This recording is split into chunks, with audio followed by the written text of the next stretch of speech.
Greetings, programs. This is Wretch, and welcome back to Shadowrun Returns. When last we left Drallgoth, he and Jake had traveled through the Barrens, investigating Sam's crime scene, and also dispensing some street justice onto John Paul and a gang known as the Halloweeners. But Jake has gone ahead and left us to greener pastures, and now we're left to our own devices, and we're going to head over here into the Seamstress Union to get some more information on Sam's murder. So let's go in. You're about to leave the Barrens and enter the Seamstress Union. Would you like to proceed? Actually, not at the moment, because we have some karma to spend, don't we? We have 5 karma, which is outstanding. Let's go ahead and spend that. And this game actually recommends that a jack of all trades is a master of none. Which I can definitely understand. And right now, all we have is the baseball bat. So we're going to go ahead and increase our melee weapon again, definitely. Oh, can we not? Oh, we have to level up close combat. Okay, we'll increase that. And I don't think we're going to increase unarmed anymore. I don't think. We have the 1. And thrown weapons. And let's go ahead and save the rest of our karma. But we've got up into our close combat, which increases the chance to hit with melee and unarmed. Cool deal. And we decided not to buy any drugs from Lovecraft over there. And let's enter the Seamstress Union.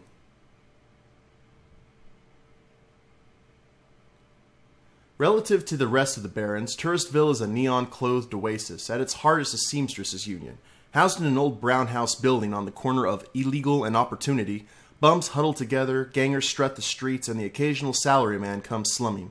The Union building has been retrofitted, rebuilt, and restored so many times that it's like an aging starlet wearing too much makeup in an attempt to stay young.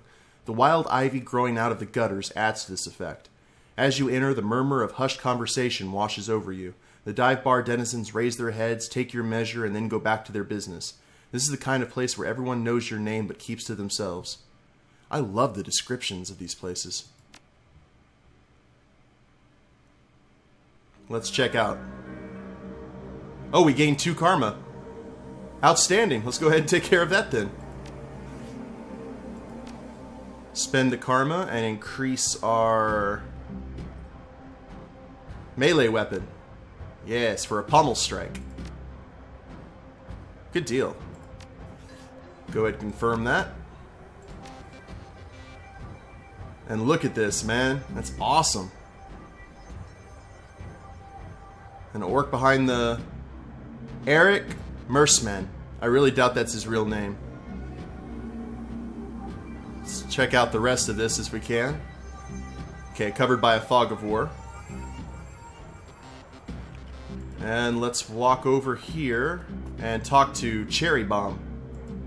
That's a really good song, by the way, from the Runaways. Cherry Bomb. The bartender is a striking elf sporting a perfectly toned body, perfectly pouty lips, and perfectly tapered ears. Sounds like an elf.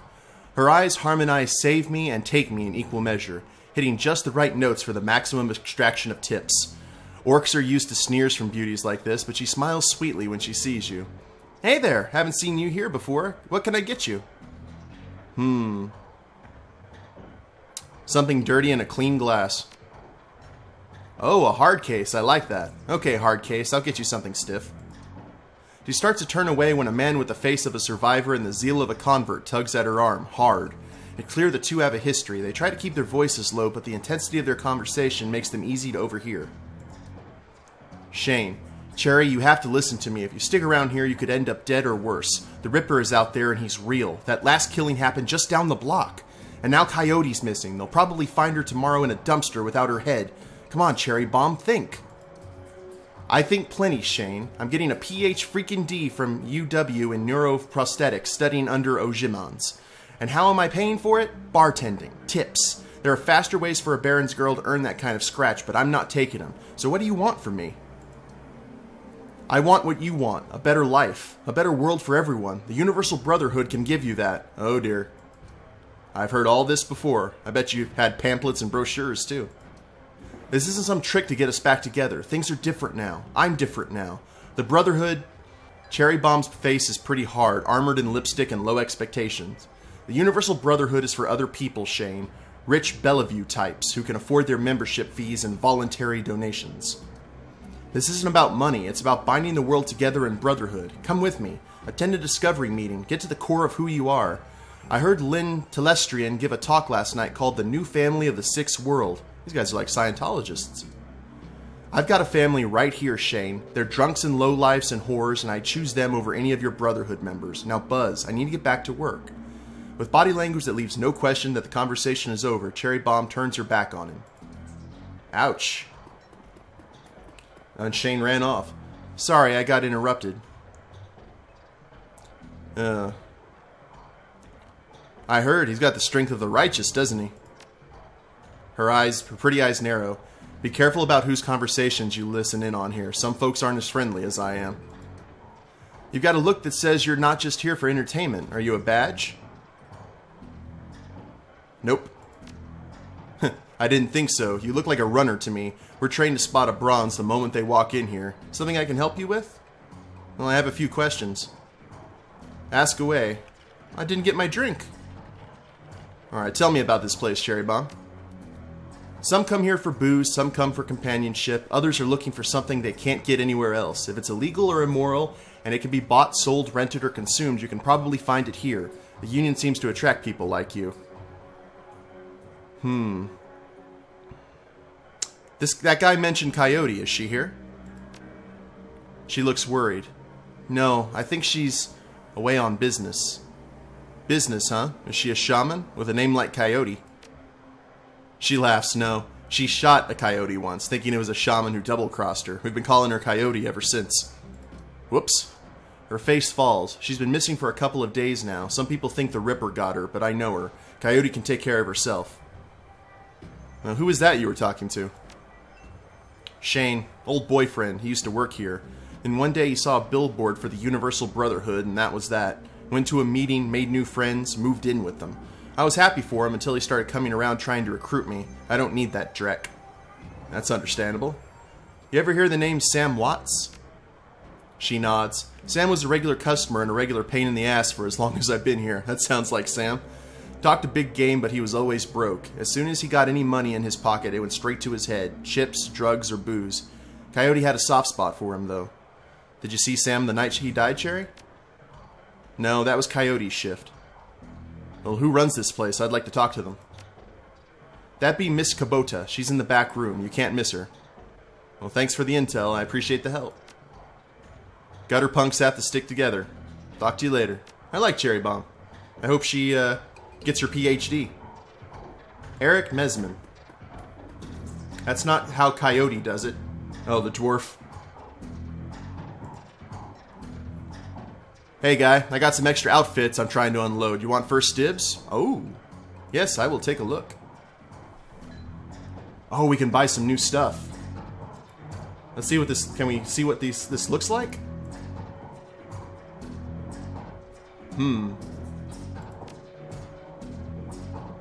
Dress one step above a street ganger. Grants HP +3. Adept ninja outfit that grants dodge +1. The tourist look, just toss it and head on out. Perfect for working in the shop. Intelligence +1. Charisma +1. A Salish runner. Thaumaturgic armor. Willpower +1. Should have got that for Montrose. Black hat. Intelligence +1. Secure adept clothing. Okay, these are the basic costumes.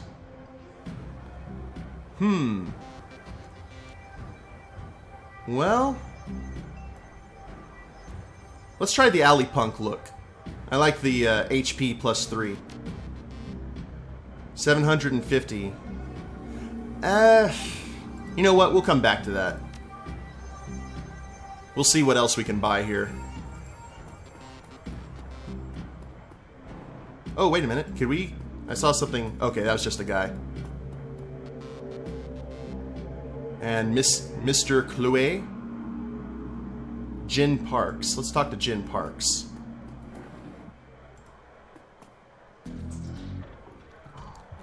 The Asian woman's expression reads open for business, but her demeanor reads dealer rather than companion. She has a jack on her neck, a gun on her hip, and a chip on her shoulder. She eyes you with a sneer. You look like you use some firepower, something simple. I got guns so smart they practically fire themselves. You looking for tech? Got some of that too, if that's the way you roll. Well, let me see what you got here, Jen. Oh, a machete. That's what I need. Is there any other cutting weapons? Medkits, grenades, combat drones. Groovy. Alright, we're going to go ahead and grab a machete, because that's what we need. And the street sweeper. Perfect. We will go ahead and grab that. And I think we're good on med packs and whatnot. So we'll go ahead and confirm. And we'll go ahead and equip the machete.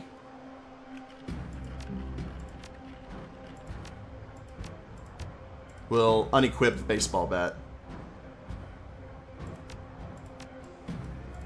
That's better. Cool. Go ahead and confirm. And let's look at our inventory. Over here. Excellent. The shotgun and the machete. Think we need a pistol to go along with that? And maybe another med kit because we spent one. Let's go ahead and do that. Let's grab a pistol. And one more basic med kit for the road. Confirm. That's better. Got a melee, got a pistol, got a shotgun. Some typical good street samurai stuff there. How much money do I have you now? Does it say? Oh, 713. How much was that armor? Let's head over here to Eric again.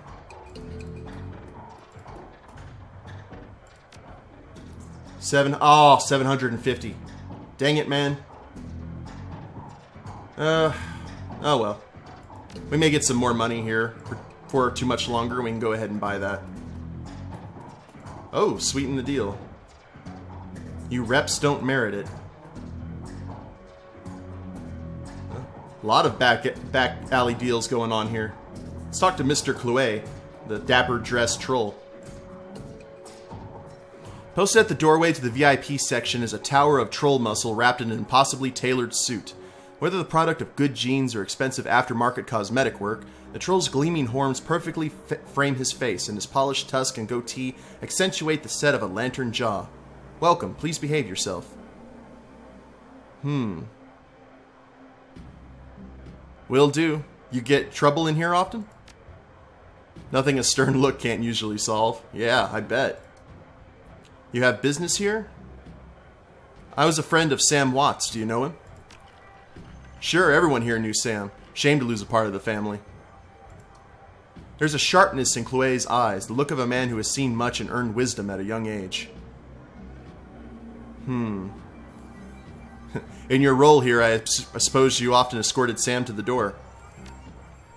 Yes, albeit quite gently. Sam was a drunk, but he usually wasn't a violent one. Well, what about the night he died? He was a bit agitated, didn't catch the specifics, might have been over a woman. Thought I was going to have to show him out, but I had to deal with a couple of rival go-gangers posturing for one of the working girls upstairs. Jake helped Sam out instead. Well, thank you for the info. No problem. I like him. Let's head here into the VIP section. Wow. Awesome. Now has an Old West vibe to it. Cool. Johnny Clean. Johnny Clean. The man is dressed like a janitor but is wearing unusually clean overalls. He's tall, rail thin, and has a cunning look in his eye that says he's more than just a maintenance man. Howdy. Name's Johnny Clean. You new? Yeah, first time. Just getting a look at the place. Well, enjoy yourself. This looks like your type of place. I'm just sweeping up a bit. He has an earpiece in his ear, though. Uh-huh. Noog. Covered in glowing magical talisman and fetishes, the troll does not seem fully of this world. He mumbles to himself constantly, apparently participating in several conversations at once, but with entities you can neither see nor hear. I told you, it's not like that at all. Bring me proof and you shall have it. I am honored, your majesty. Ooh. Mutter. That was why I said to use mustard instead of catsup. Forgive me, John, I was a fool. He looks you in the eye, his other conversations on hold. You may pursue my magical wares and see their glory. Okay, he's basically the talisman seller for shamans and such. No, well, can we sell the baseball bat? I don't think we can sell the baseball bat. Oh wait, use stash and sell items. Oh, we can sell it for a mighty 7. Alright. Any equipment that we can sell as well? Nope, I like what we have. That was worth a shot. And we have some dancers here of both the male and female persuasion. Both elves, though, so it kind of all the same. Ah, there's Mrs. Kubota. Miss Kubota watches you across the room, sizing you up as you approach. As you get closer, you can see that she's of mixed race, African and Japanese. Her demeanor says, "This is my house, mess with it at your peril," but her eyes twinkle with a playful light when she speaks. Konbawa, good evening. My, but aren't you a big, powerful orc? Are you enjoying the Seamstress Union? There should be plenty for a man like you to enjoy. She eyes you closely, or is this business? I'll say business. I suspect as much when you walked in, Ome. What business do you have with me? I'm looking for information. She eyes you suspiciously. Of course you are. Knowledge is power, ne? So I've been told. Soka, why should I help you?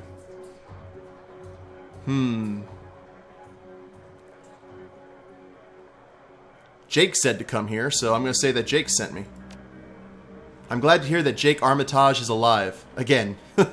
He lives an interesting life. Very well. If Jake sent you to me, I will help you. Thank you, Jake. What do you want to know? How well did you know Sam?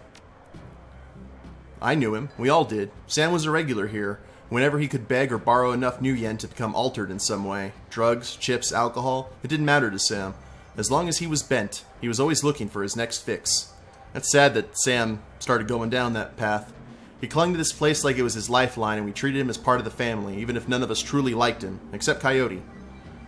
Did you see Sam on the night of his death? He was here, quite inebriated, as he often was. Coyote was working bar that night, and she informed me that Sam was getting rowdy and belligerent with other customers. When I requested he leave, he refused. My bouncer, Mr. Chloe, was off dealing with another issue, so I requested that Jake escort Sam out the back door to the alley. That was the last I saw of either of them. Why is this place called the Seamstress Union? During the gold rush years, there was a census, and the politicians wanted as high a number as possible to gain power and revenue. To bolster their numbers, they decided to include all the working girls, of which there were many, to the rolls. However, given the times, they could not list the girls' true occupations, so they entered them all as seamstresses. When a girl accumulated enough money to open her own place of business, she named it the Seamstress Union, so potential workers would know that they would be treated fairly there, and thus a rich tradition was born. Well, that's kind of cool to know. So you're a former seamstress? No. Perhaps when we know each other more, I will reveal more about myself. And for now, enjoy the union. One more question. Can you tell me where to find Coyote? Her face darkens. Would that I could. I have not seen her in 2 days. Ooh, I bet she was on the clock. She is a smart woman and quite dangerous, but I fear for her. Well, if she's dangerous, why fear for her? Please, if you are what I think you are, you know. There is always someone more dangerous. That's right. For every gunfighter, there was someone born to take him. Her room is upstairs. If you are looking for her, I invite you to examine it. You may be able to uncover her whereabouts. I would not normally betray her privacy in this way, but she's missed 2 shifts now, and cannot be reached on her comm. It is unlike her. If something has happened, I will not have inaction on my conscience. Here's the key. Awesome. Well, let's go ahead and head up there into Coyote's room. And Okay, seems to be quite a few places. What's this?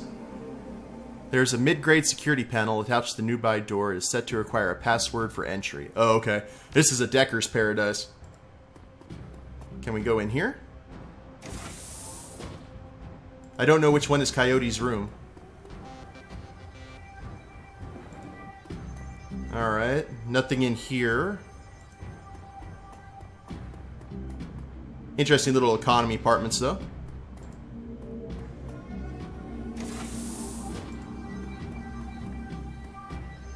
Oh, okay, this must be Coyote's room. Let's start searching. Looks like Coyote keeps her clothes in boxes on the floor. Maybe in case she has to bail at a quick time.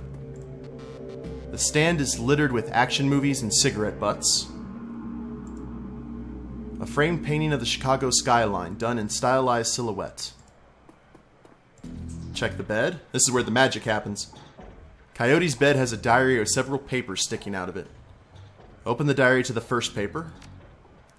There's a receipt stuck between the pages and a diary entry. Let's inspect the receipt. A receipt for the Browning Max Power pistol from Gin Park downstairs with a note saying how big guns on hot women turn her on. Ooh. Let's read the diary entry. I came back from my shift to find 4 of Paco's goons sleeping on our apartment floor. It's getting fragging ridiculous. I want to be with him, with the real Paco, but this cutter dreck keeps messing everything up. I love him, but he's totally different with the gang. It's how I make cash, baby, he always says. I try to tell him he doesn't need the cash. I can support us both with what I make at the Seamstress Union, but he still goes on these runs. With these bozos all over my floor, I feel like he's just seeing how far he can push me before I kick him out. I try to be patient, but why does it have to be all one way? As soon as the last cutter was out the door, I lost it. I told him if he ever pulled Drek like that again, that he would be sleeping in the alley. Of course he begged and pleaded with me, telling me it wouldn't happen again. I don't want to deal with this anymore, but I don't want him to leave. He's the reason I got through all the stuff last year, got my bartending license, got this apartment and this life. I know he cares about me and loves me. More than his involvement with the cutters, I just wish I could slice out that gang from our life together, slice out the fear that comes along with it. Okay, got involved with the gangs, that's not good. Slip to a different page. The paper has a handwritten poem on it and a diary entry. Let's read the diary entry first. Sometimes it seems like Paco reads my mind or my diary. Maybe he does the latter. I wouldn't be surprised. Hi, Paco! Ever since last week, he hasn't mentioned the cutters once. He leaves the apartment with a "see you in a few hours, babe," and returns later without comment. I don't know if it's really going to help for us to avoid the subject and conversation completely, but I felt better without our constant arguing about it. The last 2 nights I've come home from work to Paco waiting up for me, slouching on the old dumpster couch with a novel 4 inches from his face. I imagine that as I turn the key in the door, he perks up and makes himself look especially studious for when I get the door open. He seems superficially surprised to see me, but I love this little act. Let's read the poem. Let's just say Paco should stick to guns and motorcycles and leave the poetry to others. Fair enough. Let's go to the third paper. There's a receipt and an old photograph stuck between the pages. Let's look at the picture. The picture shows a young girl with caramel skin and dark brown hair. She has a snake wrapped around her arm, yet she is smiling. The back of the photograph has shadow scrawled on it. Let's inspect the receipt. A COD receipt for a special order, 5 pounds of zebra meat from Maury's Meat Emporium, located near Pike Place Market. That's odd. Let's look at the fourth paper. A receipt for a wall safe installed near the bathroom door, set to combination of 342436. Cool. Let's put the diary back down. Let's check this. Coyote's computer is ancient, probably fished out of a junkyard. It doesn't have a data jack, and the cracked display is covered with fingerprints. Tapping the keyboard causes the dust-caked fans to spin up, only display on-screen password. Without the password, the only other option on screen is a password recovery option. Now let's use the password recovery. Please answer 3 security questions to reset the password. Your first childhood pet. Oh, okay, this is based off stuff that we saw from the diary. Shadow, her pet snake. Answer stored. Question 2, your favorite musical act. Oh. I don't know. It didn't say. Concrete Dreams. Maria Mercurial. Let's leave the computer real quick. Let's check this first. The broken mirror was hiding a small safe. Input the code found in Coyote's diary, 342436. The safe beeps cheerfully in response and the door comes open. Okay, what's in here? Oh, a frag grenade. Let's go ahead and send this item to my stash. Okay, well, she was expecting trouble then. Well, let's see if we can find who her favorite concert act was. Action movies, Chicago. Let's double check this. Inspect the receipt again. Browning Max Power Pistol. Okay, flip to a different page. Okay, there was the poem, which was bad. Stuff about the Cutters, nothing about music. Let's go to the third page. That was where... yeah, the snake wrapped around her. Let's look at the receipt. An COD receipt. And the fourth paper, a receipt for the wall safe. And nothing really to designate what her favorite band is or her favorite musical group. We'll try this again. Password recovery. Shadow. Your favorite musical act. Let's go with Maria Mercurial. I think she was a character from the first, for the SNES Shadowrun. What is the name of your hometown? Chicago. Answer stored. Your security answers were incorrect. Okay. Let's try Shadow.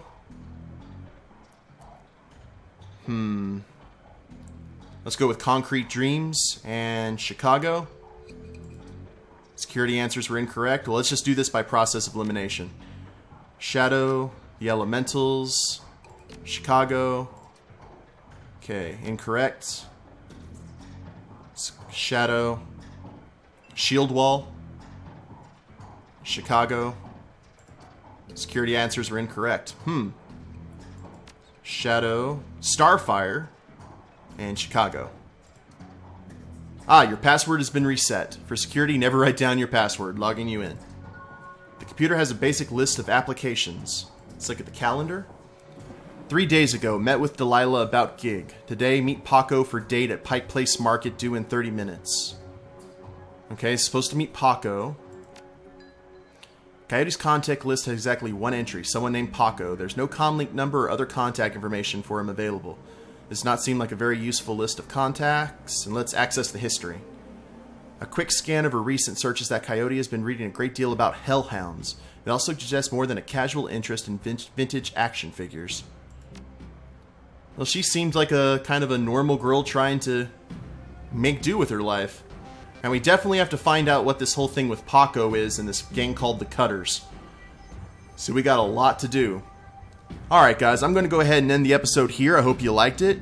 If you did like it, go ahead and click like down below, subscribe to the channel, or leave a comment. That'd be greatly appreciated. And we'll catch you next time. Later days, everyone.